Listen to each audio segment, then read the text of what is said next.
वाले त्योहार के समय पत्रकारों से वार्ता करते हुए उन्हें मिले सम्मान के बारे में भी बताया है। नगर में भव्य और ऐतिहासिक रामकथा का आयोजन सुद्धि ग्लोबल विद्यालय के प्रांगण में किया गया था। सफल आयोजन के बाद सुद्धि ग्लोबल विद्यालय के प्रबंधक, प्रधानाचार्य और एमडी को प्रदेश ही नहीं बल्कि देश की कई बड़ी संस्थाओं द्वारा पुरस्कृत किया गया। उन्होंने पुरस्कार प्रदान करते हुए अवार्ड से सम्मानित किया, जिसके बाद उन्होंने अपने विद्यालय में प्रेस वार्ता की और रामकथा के सफल आयोजन के बाद उन्हें मिले अवार्ड के बारे में विस्तृत रूप से जानकारी दी। इतना ही नहीं, उन्होंने अपने सफल आयोजन का पूरा श्रेय जनपद भर की मीडिया और पत्रकारों को दिया है।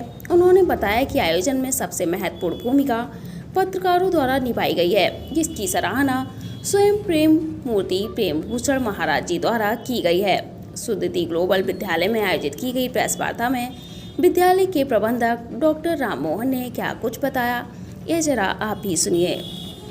इलेक्ट्रॉनिक मीडिया हो, जितना प्यार मैनपुरी ने दिया है उतना प्यार और कहीं नहीं दे पाए। तो ये इसके लिए मैं आप सबका बहुत बहुत आभारी हूँ।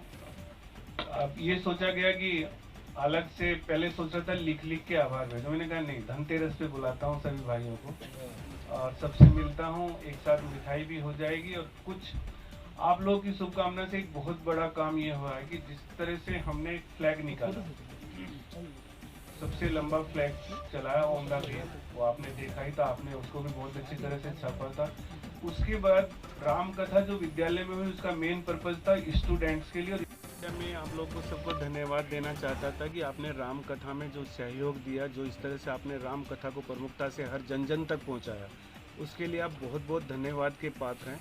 और दूसरे कि जैसे ही राम कथा विद्यालय में बच्चों के लिए और पेरेंट्स के लिए कराई और मैनपुरी की जनता के लिए कराई, और दूसरे हमने इंडियन फ्लैग जो ऑन व्हील लंबा चलाया था, तो उसमें एजुकेशन टुडे ने और बहुत सी जो एजुकेशन के मतलब मैगजीन्स हैं, इन्होंने रिसर्च करी और रिसर्च में पाया कि सुद्धि ग्लोबल एकेडमी ने जो काम किया है इस तरीके से, ये आज तक कोई विद्यालय नहीं कर पाया है। तो उन्होंने हमें एक तो most blended educational learning school का नंबर 1 रैंक दिया ये उत्तर प्रदेश में। उत्तर प्रदेश में इस तरह का कोई किसी ने काम नहीं किया कि बच्चों के लिए भी राम कथा के लिए सोचा, बच्चों को देशभक्ति भरने के लिए इतने प्रोग्राम कराते हैं लेकिन इतना लंबा झंडा चला है, उसके लिए उसको दिया। और मुझको कि निष्ठावान ऑफ एजुकेशन स्टालवर्ट एजुकेशन अवार्ड दिया कि डॉक्टर राम मोहन का एजुकेशन के प्रति जो निष्ठा है उसके लिए उन्होंने मुझको ये अवार्ड दिया।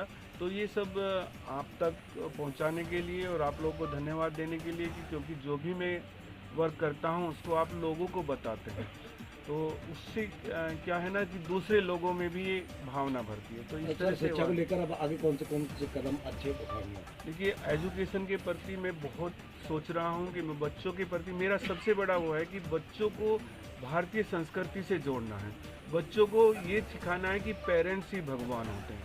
मेरा क्योंकि आजकल बच्चे जो हैं अपने अभिभावकों से दूर हो रहे हैं, इस चीज़ पे मेरा अलग से वो चल रहा है कि मैं बच्चों के प्रति, अभी मैं हमारे विद्यालय में एक गैलेंट्री अवार्ड एयरफोर्स वाला को आर्मी वाले को बुला रहे हैं, जो बच्चों को ये बता, गैलेंट्री अवार्ड ही आदमी होगा जो अभी 3 नवंबर के आसपास आएंगे, उनकी डेट फिक्स हो गई है, जो बच्चों को ये बताएंगे कि देशभक्ति क्या होता है, कितना सेना में किस तरह से अवार्ड पा जाते हैं। मतलब बच्चों को मैं मोस्ट मिश्रित एजुकेशन देना चाहता हूँ जिसमें वो इंटेलिजेंट पढ़ाई में भी हो और उसमें भी। अभी मैं आपको बताऊं कि मेरा एक बच्चे का MBBS अमेरिका में भी अभी एडमिशन हो गया है। एक बच्चा IIT धनबाद में गई है, एक बेटी क्या नाम है उनका, और